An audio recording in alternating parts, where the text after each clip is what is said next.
All right, so we are going to do two videos for today. The first one, we are going to do a very, very brief and high-level overview of your project that's going to be coming up. Okay. Next week, while I'm out of town, I'm going to post my live recording of the introduction to the project in my class from the spring of 2025. Okay. So I'm going to ask you to watch that video of that live recording. And then in that live recording, there is I do walk you through the steps and actually cost out the rub recipe. Okay. So, I was going to do this activity first. This is the chapter 4 Plow Horse Star Puzzle Dog activity. But for some people who might go through this relatively quickly, I'm gonna do the project stuff first. Because then once you're done with this assignment, then you can either log off or you can head out. Okay. Um, so Question, Mr. Uminski. yes, sir. I did the homework, but I was just wondering, the dog horse star, is that your own creation? No, that's from the textbook. Oh, okay. Yeah, it's from the textbook. So um for the project, okay, let me publish the module. So I have placed the semester project um, as the second module. Well, I guess actually one, two, third module. So that way you don't have to keep scrolling down to find it. Okay. Um, so let's take a look at this project. What we're going to be doing. We are going to be identifying a menu price for a 4-course menu. Okay. So if you have taken classes in Chef 1300, that's downstairs in 1898, or if you've taken classes in Artemisia's in service up there, Artemisia's is a 4-course dining experience. Downstairs is a 3-course dining experience. Okay. We used to, I probably should update this, but we used to actually sell our lunches for $9 and our dinners for $12.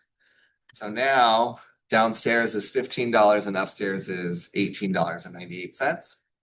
Um, so this is what we used to sell our items, our menus for. Um, but as we know, cost of ingredients have gone up, and all other factors. So back when we were selling it for $9 and $12, I used to think, what should we actually be selling our menu for? If we were in a restaurant, if we were out in the industry, how can we use the concepts that we learn about in food and beverage cost control? How can we apply them to costing out and pricing out a menu? Okay. So we talk about in chapter 4, we talk about the food cost percentage method. And so the first method we're going to use is we're going to use a 30% food cost. The second method, we talk about those contribution margins, how we have different markups for each category. So we're going to price it out a different way. So two different methods, okay? But first, before we can apply the food cost percentage, what do we have to do first?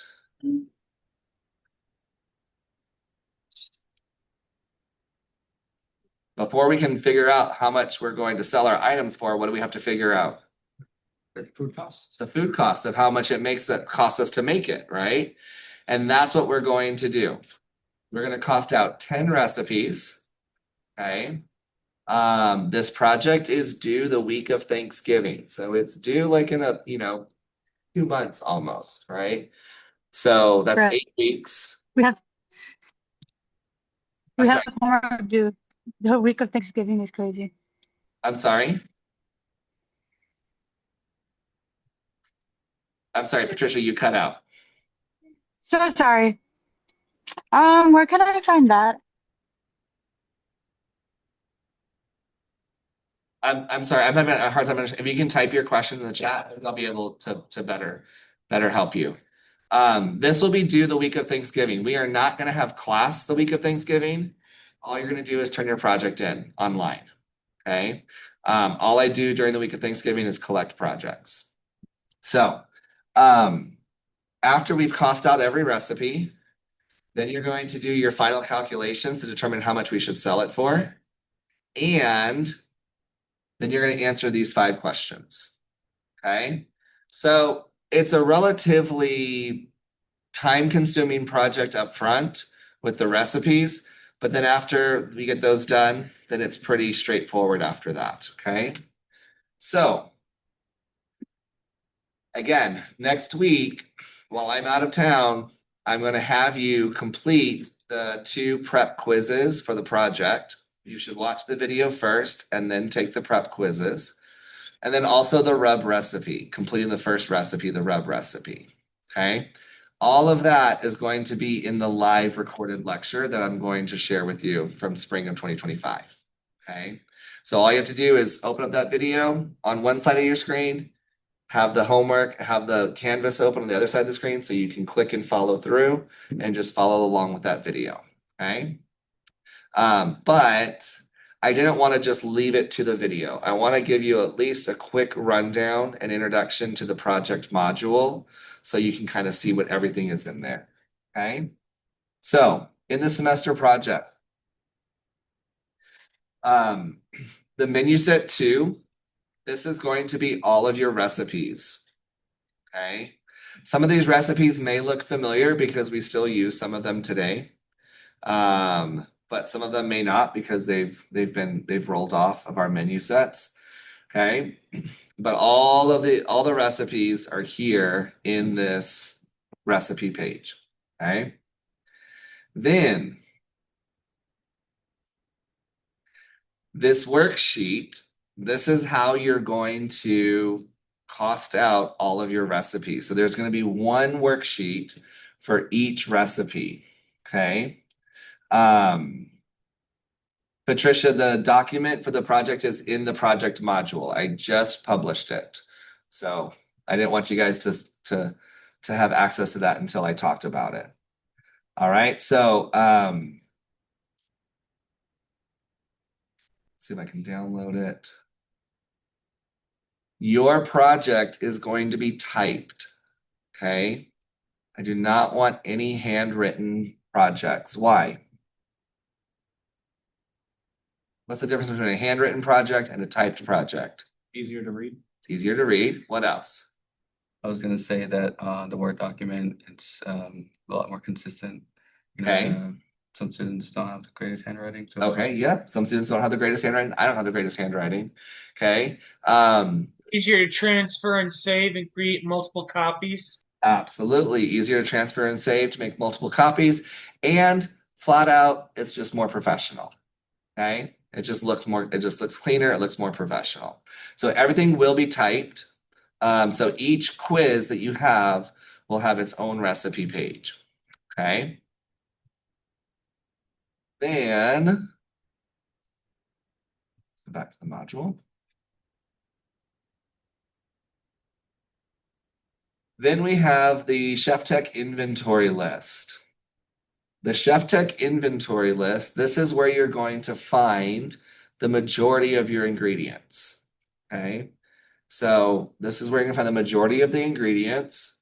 As it comes up here, this is not being helpful today. Let's see if that helps. In the Chef Tech inventory list, Amaya, I see your hand. Just give me one moment, please. In the Chef Tech inventory list, it's an Excel spreadsheet. Okay. For this, if you want to search for something in this, how do we do that? Anybody know? Control F. So hold down the control button and then hit F, and this little dialog box pops up right here. Okay. So I don't know. Aiden, give me some kind of dairy product that we might look for. Cheese. Cheese. Okay. It says there's no cheese on here. Well, the reason why we want to click this options box, and right here it says we're searching within the sheet. So that means that there's no cheese anywhere in this produce sheet. You guys see how we're down here in produce?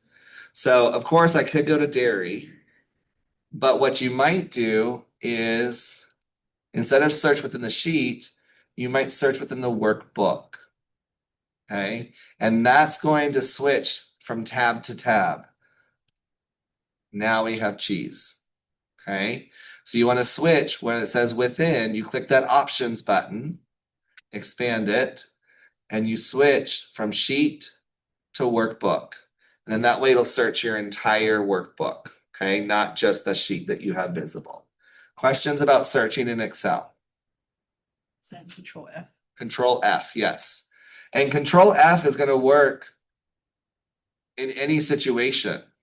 If I hit Control F and type in the word inventory, this little bar up here tells me that the word inventory appears 3 times on this page. Inventory 1, 2, and 3. So you just hit enter to go to the next one. Okay. So if the document shows up here within this window, you can also do Control F in Canvas as well. You just need to make sure you have strong Wi-Fi or strong internet connection. Okay. So best thing to do is just download the Excel so you always have it. Maya, did you have a question?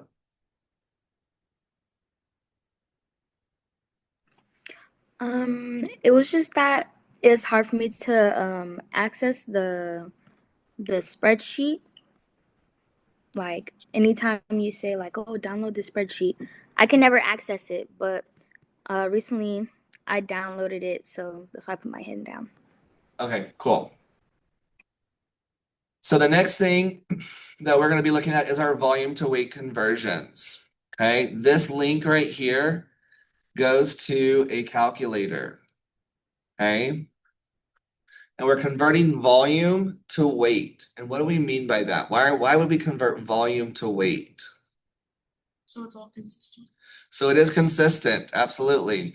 Does 1 cup of flour weigh 8 ounces? No. It does not, right? We measure it by the cup sometimes, but it doesn't weigh 8 ounces because it's a dry ingredient. If I had a cup of water, does that equal 8 ounces? Yep. Yes. If I have a cup of vinegar, does that equal 8 ounces?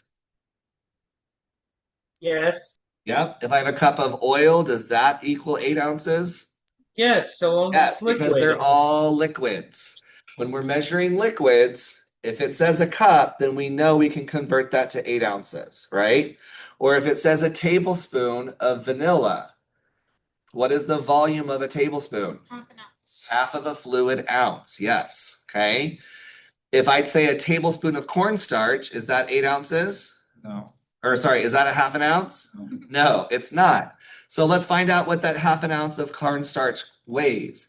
So when we come down here, I'm going to say, what's half of an ounce as a decimal? 0.5, okay, or half of a tablespoon, I'm sorry. No, we're doing 1 tablespoon. Oh my gosh, this is what happens when I go off script. Okay, so 1 tablespoon, US tablespoon of cornstarch. Okay, so when we are looking at 1 tablespoon of cornstarch, I have to select which food I want. This has corn flour. Is it all one word? Look at that, it's one word. Okay, I didn't know that. Learned something new today. Okay, so this cornstarch, this 1 tablespoon of cornstarch weighs 0.28 of an ounce. It converts it for you right there. Okay. I would like you to make sure that as you're doing the project, that this precision right here, this precision is set to 2. It defaults to 1, the first time you visit the website. But after you visited the website, it should stay at 2 once you change it. And what that 2 means is that there's 2 decimals right here. Okay, everybody watch this 0.28. When I change it to 1, it updates it to 0.3, right? It rounds up. But I don't want to round up. I want to have 2 decimal places. Okay, it's a little bit more accurate that way. So 2 decimal places. The other thing that's helpful when you have 2 decimal places is look at how many pounds this is. 0.02. If we only had 1 precision, it's 0. Right? And so if we have 2 precision, then we can actually use, if our original purchase weight is in pounds, that's less conversions that we have to do. Okay? So precision 2. Do you want to do another ingredient? Kyra, give me an ingredient we might use in the kitchen. Eggs. Okay, do we measure eggs by volume or weight? What's something we measure by volume? Like we might scoop. I know bakers will use eggs by volume, but that's by weight. Okay. What about something that we use by scooping, like a dry ingredient? Sugar. Okay, cool. I like that. And so how much, Kyra, how much sugar are we using? 1 cup. Okay. So you'll see as I update these numbers, it kind of like blinks, right? It's basically updating the information. So every time you enter something new, it kind of just calculates. So 1 cup of sugar. So this is Albertsons granulated sugar. That could probably be it. Okay. Or we can scroll down here to the bottom and we have sugar. Okay. So a lot of different options, sugar raw, sugar granulated white. That 1 cup of sugar weighs 7.05 ounces or 0.44 pounds. So that's how we can convert from volume, 1 cup, to the measurement of the weight. Any questions about this? You're going to get lots of practice with this, okay? Whenever you see a volume measurement, like cup, oops, where's my pen? Like cup, teaspoon, tablespoon, quart, gallon, okay? Anytime you see those volume measurements, you want to ask yourself, is my ingredient dry or wet? If it's wet, if it's a liquid, then I can use that easy conversion of 1 cup is equal to 8 ounces, right? If it's a dry ingredient, then I have to come to the website. So whenever you see cup, teaspoon, tablespoon, ask yourself, is this liquid or dry? And if it's dry, you come to the website. Okay? Questions, comments, concerns about that? Yeah, go ahead. Like on the sheet, where can there be like if it's eggs and ingredients list, and we go for like eggs in here, will it tell us on the list what exactly eggs? You won't need eggs on this one, on this website, because eggs will be here in the Excel, and eggs are typically counted by the number, right? So if you want to find out the cost per egg, you would take the cost and divide it by 12 because there's 12 eggs in a dozen, right? So, yeah. Okay, good question. Hey, Yamensky. Yes, go ahead. If we do forget like any of this information, will it be in that video from the spring that you mentioned? Yes, absolutely. Yes. Yeah, this is, like I mentioned, this is a very high level, very quick pace overview. And then on the video, I'll go through it all again. And I also will go through the rub recipe. So everyone should have 100 on the rub recipe because I literally give you the answers in the video. Okay, we walk. So are we actually physically making the rub recipe, or how are we doing that homework? No, you're just costing it out. That's it. For this project, you're not making anything. You're just costing everything to figure out how much it actually costs so that we can determine how much we're going to sell it for. Just doing the math. Yeah, we're just doing the math portion. No production in this class. Okay, and what exactly is the project going to be? What are the ground rules for it? You are gonna watch the video for next week and you're gonna let me know if you have any questions. Okay? Will you be answering any like emails or anything while you're out? I will try my best to answer emails. I can't guarantee it because I'm only gonna have access to emails when I have Wi-Fi. I'm not purchasing an international data plan. That's fair. So I only will have it when I have emails. I also am going to be 13 hours ahead of you. Okay.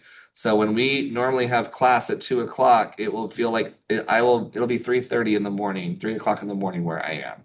So Where are you going? to the Philippines. So if you email me, I may not answer you, or I may answer you at a very odd time because I'm 13 hours ahead. Okay. So you're good. Okay, so let's wrap up on the semester project. The last thing is this semester project notes. Okay. In the semester project's notes, this is where you're going to find either specific ingredients that I used for from the Chef Tech inventory list, or if an ingredient is not on the Chef Tech inventory list, this is where you're going to find that information. Okay, so this is an informational page for every single recipe that has information about all the different ingredients. Okay, so this is your reference point. So let me demonstrate very quickly. How do you get to the Chef Tech inventory list? Tanner, if you will do me a favor and hold on to your question, I may answer it. Okay. All right. Sorry. So that's okay. What I would recommend as you get ready to set up for your project, okay, you come to the project module, which is the third module in your list. Okay. You right click. If you right click, you get that open link in new tab. So your menu set, that's your recipe. Okay. Then the Chef Tech inventory list, right click and open in a new tab, Chef Tech inventory list. Then the volume to weight conversions, right click and open link in a new tab. Then the fourth one is going to be your semester project notes, right click, open link in new tab. Okay.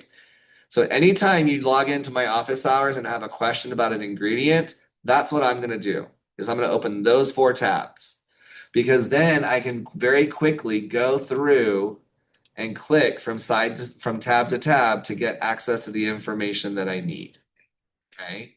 So go to the module menu, right click and open in a new tab. That's the menu set 2. That's the Chef Tech inventory list, the volume to weight, and your semester project notes. Okay. Those 4 tabs is what you should have open while you are working on your project. Unless you download the Chef Tech inventory list, obviously you'd have that in Excel. Okay. So those 4 things. The last thing I'm going to show you before we move on, okay, is in the quizzes. Anything that says menu set 2 is an ingredient, a recipe, and or a portion of your project. Okay. So anything that says menu set 2 is going to be related to your project. All of your projects, all of your project quizzes have 99 attempts. Okay. 99 attempts. So what does that mean? What is my expectation? You're going to get 100. Okay. You have 99 attempts. Okay.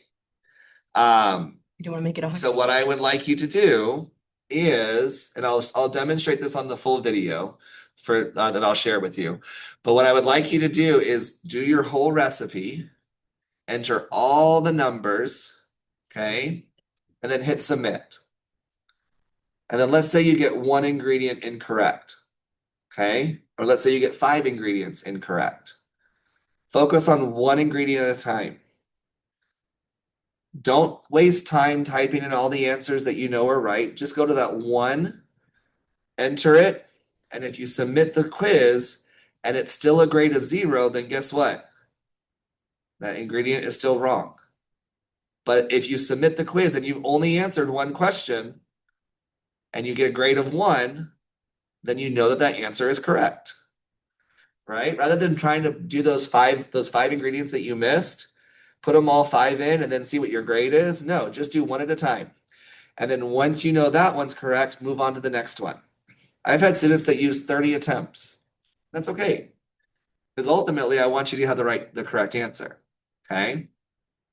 And then once you have all your answers correct, go back one more time and enter all the correct answers and get a perfect 100 on the quiz. Okay? Lots of trial and error for this one. This one's going to take a while to get used to. If you're not familiar with costing out recipes, this is a lot of math. This is why I introduce it in week 5 and 6 of the semester so that you have plenty of time to work on this project. Okay? So I will post in the modules, and I'll make an announcement before I leave today. In the 2025 recorded lectures, I will put a link right here. That will be the 2025 spring live lecture for the project and rub recipe. I'll put it right here in the fall 25 recorded lectures for you. Okay. And I'll make an announcement as well. So your responsibility while I'm gone is going to be watching the video. And then you are going to complete the project prep quiz number 1 and project prep quiz number 2. Okay. And also the rub recipe. Those 3 homework assignments is your independent study for next week. Okay. When I come back, we will have class on the 30th. When I come back, I'll ask if there's any specific questions about the project. So if you run into anything, go ahead and jot a note down because chances are between the 25th and the 30th, you probably won't remember what your question is. Okay, so we can go over those questions when I come back on the 30th. Yes. So those menu sets that are menu set 2, we're doing all of them. All of them are part of your project quiz, yes. Your Okay. project grade. Okay, I was gonna say that's not the project, is it? It is the project, Okay, yes. so all those are the actual All project. of those are the actual project, yes. And that other sheet, that's the one where, The final sheet will be, yeah, so this, all of your homeworks, all of your quizzes for the recipes, that is worth 20% of your grade, of your final grade. That last project where you put the whole project together, that's worth 10% of your grade. So this project combined is 30% of your grade. So if you don't do this project, you're starting off the semester with a 70 as a final average. That means you have to be perfect on everything else in order to get a passing grade for this class. That's how important this project is. Because I want to make sure that you understand this concept of costing out recipes. Okay? I think I'm just a little confused because I know we have that sheet and then we have those. So it's both of those combined, the whole project. Yes. So the quizzes are going to help you check your work so that you know those sheets are everything is correct. Okay. Exactly. Yeah. So you're going to do all that stuff on the sheet and that's what you're going to turn in as your actual project. The quizzes are just basically there for you to check your work so that you know you have everything correct. Okay. Yeah. Okay, that makes sense. Good question. All right. Any other questions, comments, or concerns? I have had students, it just depends on who you are, okay? I've had students that have finished the project in 3 weeks and then they're just done. And then I have students that are waiting till the very last minute to do the project, okay? So you do whatever works best for you. But if you have free time, I would recommend that you get ahead on the schedule, okay? If you look at the syllabus, you can see which recipes are coming up next. So you can actually work on those specific recipes. That's where you're going to see the order of the recipes that are coming up. Okay. So don't just necessarily do it in the order on the recipe page. I would come to this calendar right here and look at the menu sets and do them in the order that they're due. Okay. All right, I'm gonna go ahead and stop recording and start again.